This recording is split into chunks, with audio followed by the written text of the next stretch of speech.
up, everybody? It's Bailey from Lincoln's Legends. We're at Wizard World 2017 and hanging out with Thomas Nicholas.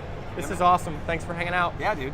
So a couple days ago, Nerdist dropped the cover of your book. Yes. Well, it's a book that I'm involved with. I didn't write the book, to be clear. Okay. My business partner. But your name's on it, so it's got to be. Yeah. Well, I'm producing it into a film later this year. Okay. All right. So my business partner, who's producing it with me, wrote the book. Her name's Lanny Sarum. Yes. She's here. She's probably on the phone. Yes. Doing real work. Right. And I'm up here working. Right.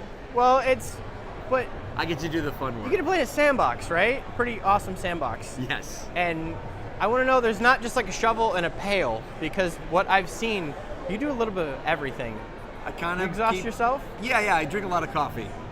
A lot of coffee. I have to as well, but that's because I'm a young aspiring entrepreneur, and I want to be able to own the sandbox one day. No doubt. So yeah. So what is? I read as much as I could on the way.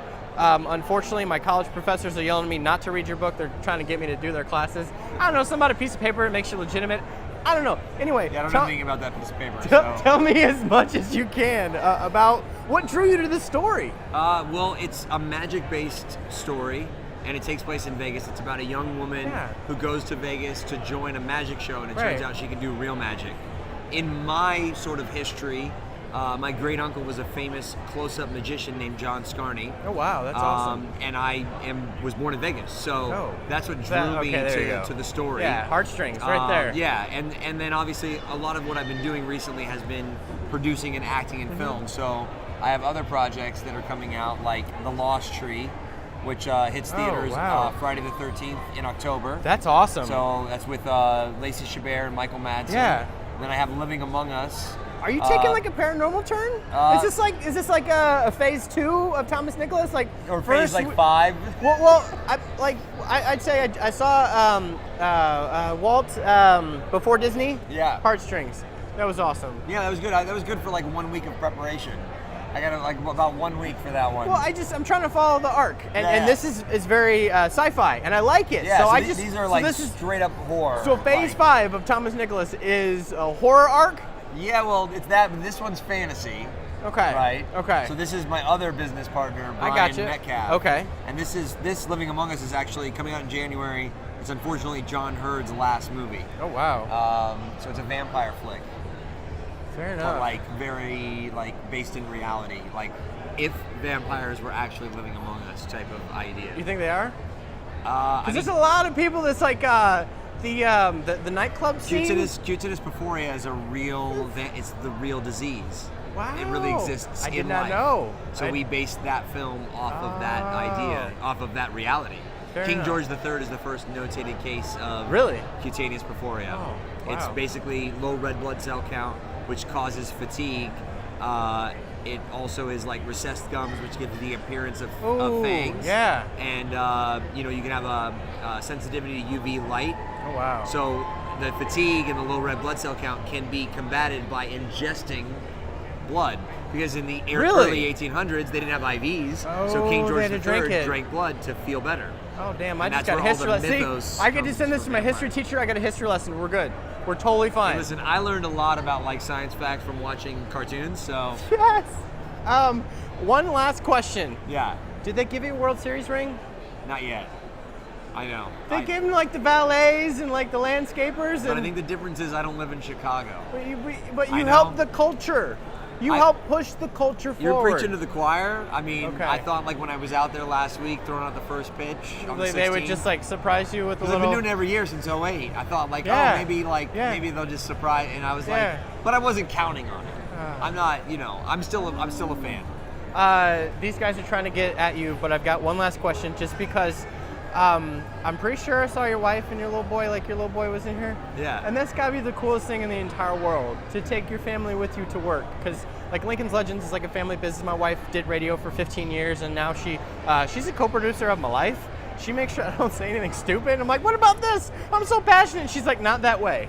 I like what you're saying. I like where you're going, but not that way. Is it kind of the same with you? Do you have that a great relationship when working and kind of helps you out along the way? Yeah, I mean, my wife is a DJ from Chicago. She spins house music. Oh, that's awesome. So it's kind of like threefold. obviously, when I come to Chicago, if we can bring the whole family, Absolutely, yeah. you know, we do that. And then my son, I've been doing this Wizard World Comic Con tour because we've been pre-selling the book. Oh, that's awesome. Starting in Philly. All my junk is in your way. I apologize. I'm just going to hold it. All right, there you Make go. it better. There you go. You can even set it down here. I know. All my junk's in front there. of your Eclipse glasses. David Tennant's going to be here, and this is a little nod to him. But I thought these were your Eclipse glasses. I was going to say, did you see the Eclipse in 3D? Or? No. I had to work that day. The city where I live in, like all the people were outside looking at stuff, and I'm just driving my car trying to not look at the sun. I was like, I gotta get to class. I gotta go. You know what? You're smiling. I'm smiling. Let's end on a good note. You're amazing. Thank you for hanging out. Are you gonna ask about this Dumb Records? I want to, but I'm glad for bringing it up. Yeah. Wow. Okay. Unsegued. We did. Brian and Nick and all the folks at Southtown are not having a great time right now. I don't know if you've been in the, if you've had time to be in the news or read the feeds, but Noisy just stopped by. Noisy, the sister station of Vice, did a great piece on, hey, the punk scene's alive and thriving, but they're having some issues right now. So if you guys could go to blacksheepspringfield.com, hit the donate button, and just drop whatever you can in there. Brian, I love you. I miss you.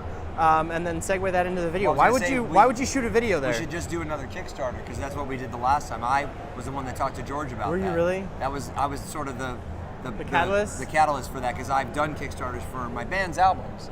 My album Absolutely. that we recorded the title track yes. at you need Southtown. to watch Security. Security, yeah. All right, I'm just so pumped and nerding out. My best friend and lead guitarist is from Springfield. Matt Kennedy. So that's why we knew about it. Love you, Matt Kennedy. You know I do. But yeah, they should just do another Kickstarter. Brian, George, whatever you got to do. Or another Indiegogo. There's no end to the Indiegogo. It won't be as stressful. Let's get it going. Let's drop this. See, you're amazing. I'll help promote it again. I helped promote That's it the first amazing. time. I was also a pledger, so. That's amazing. I pledged and I got my little gift bag and my shirt and everything. Dude, you are so awesome. I actually pledged and then gave the shirt to Matt since I was like, it will mean more to Matt than it will to me. So. See, I'm just really excited to be here, and I had an agenda to say stuff about Dumb Records, but then I get here, and it's like I'm at the gate of the castle, and I want to storm it, but I just look in awe. So thank you so much for being kick-ass. No, That's they're awesome. the only record store in the country that actually has physical copies of my CD. Absolutely. I have one that's out of the country that has physical copies, but there's literally 2 stores. Otherwise, I just sell them at shows. So we'll just call this segment Project Southtown. That's it. We'll call the whole thing Project Southtown. Thomas Nicholas is going to help out. That's kick-ass. Dude, you're awesome. Thank you so much for being amazing. Thank you so much. Let's, is that like the most awkward man hug? No. Here, give me a real hug. You are, dude, I'm just like, that's what I wanted to say, and you said everything I wanted to say. I try not to be emo. I try really hard.